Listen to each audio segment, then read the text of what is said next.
all of you today.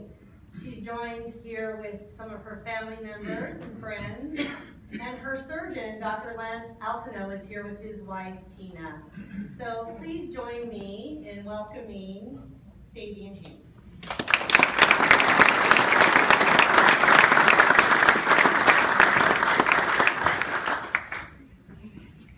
Well, good morning. I am so happy to be here because there was a time last year when I didn't know what my outcome would be. And so what I'd like to do, though, is ask you, Dr. Altano, to come right up here with me, because without your talent and your skill, I don't know what that might have been. And you're my hero.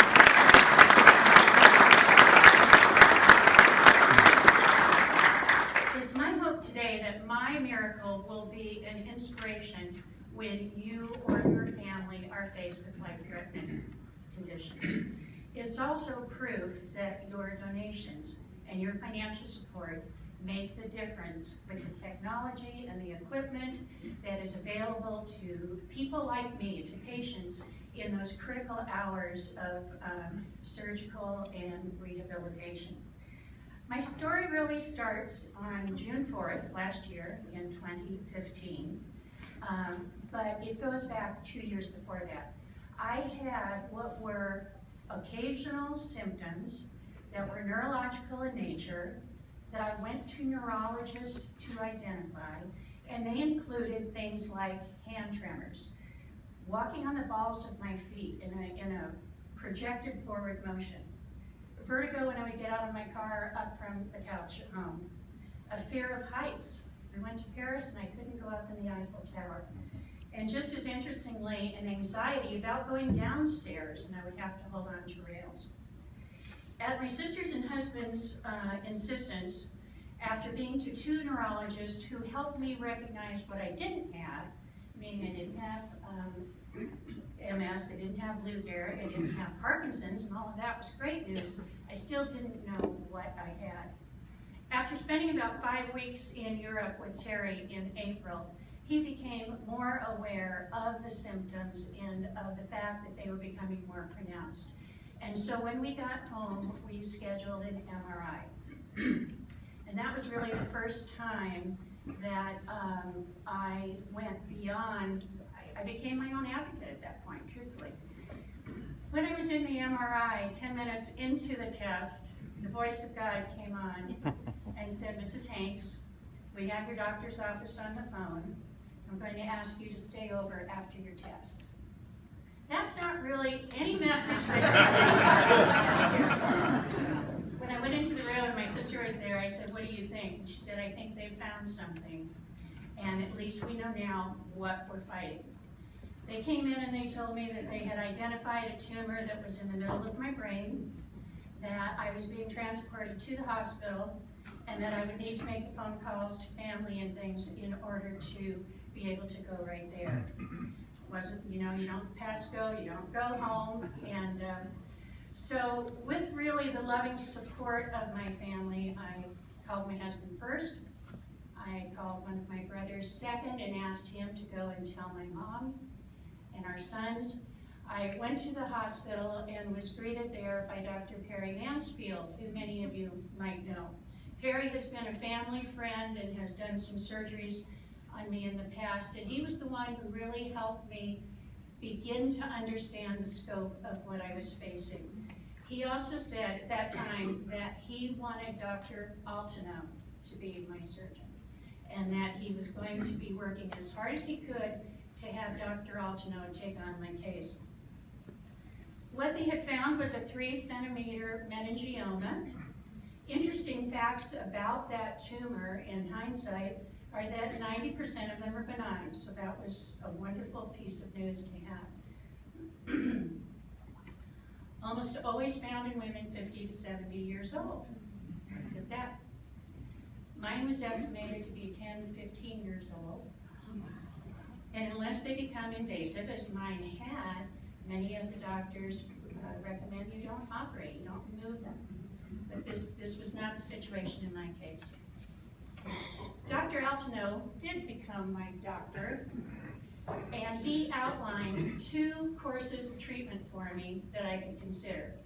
One was that we take 2 weeks and really try to reduce the swelling in my brain, because that was the primary concern at that time. And then they would go in and take the tumor. The other choice was they go in and they remove the tumor, concentrate on the edema afterwards. So this is where we established our rapport. I said to him, "Doctor, we have a trip planned in 3 weeks." And this is something we really, really want to do with our family. If you tell me that it's not possible, we will change it.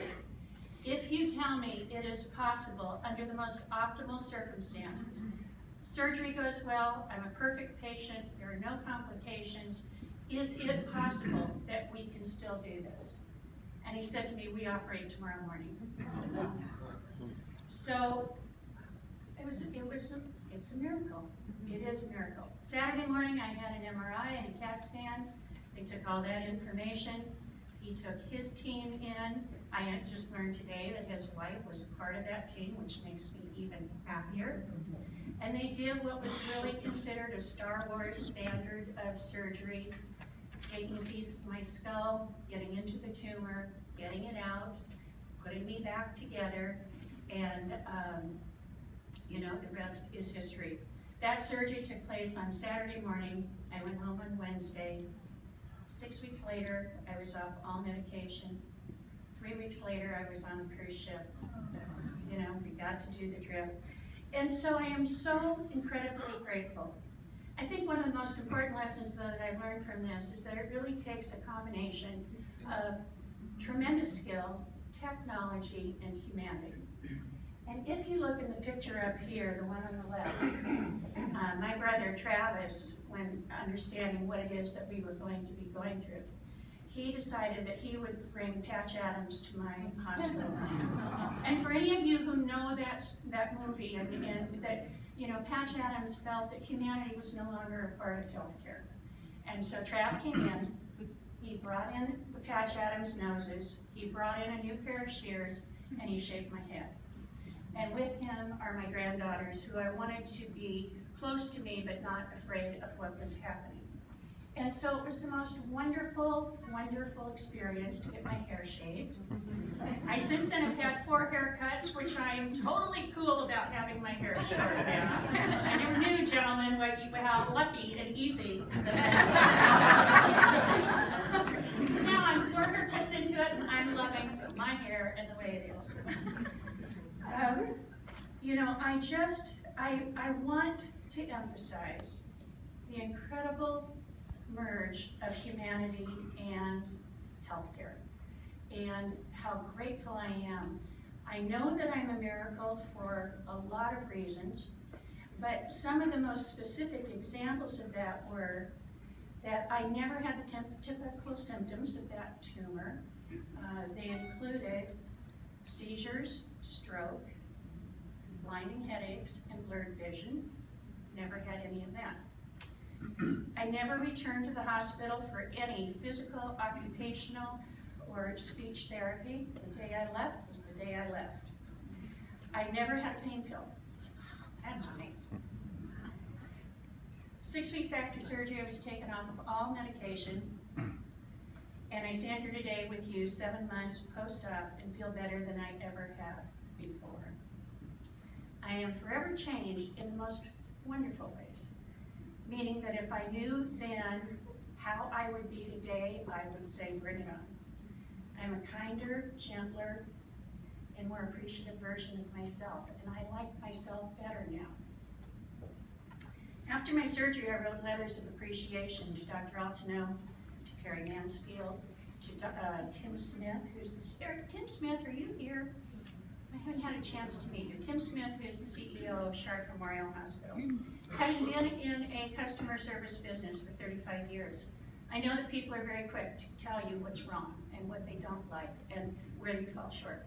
And I recognize that every person who touched me cared about my health and my future, and I am so grateful for that.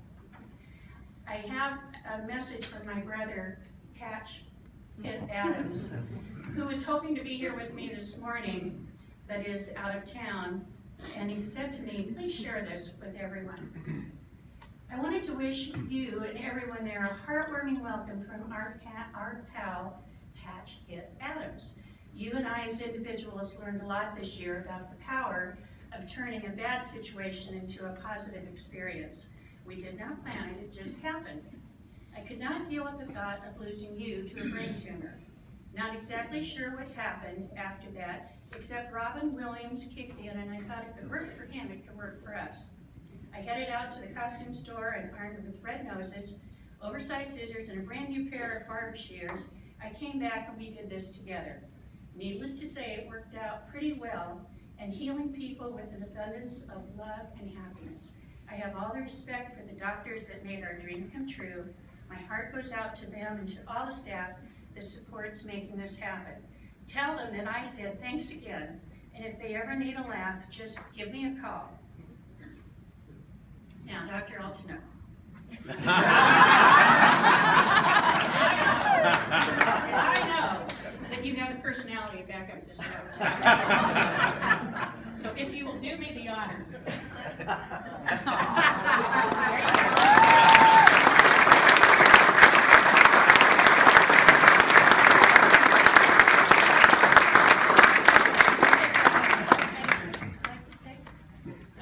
I just want to say one thing.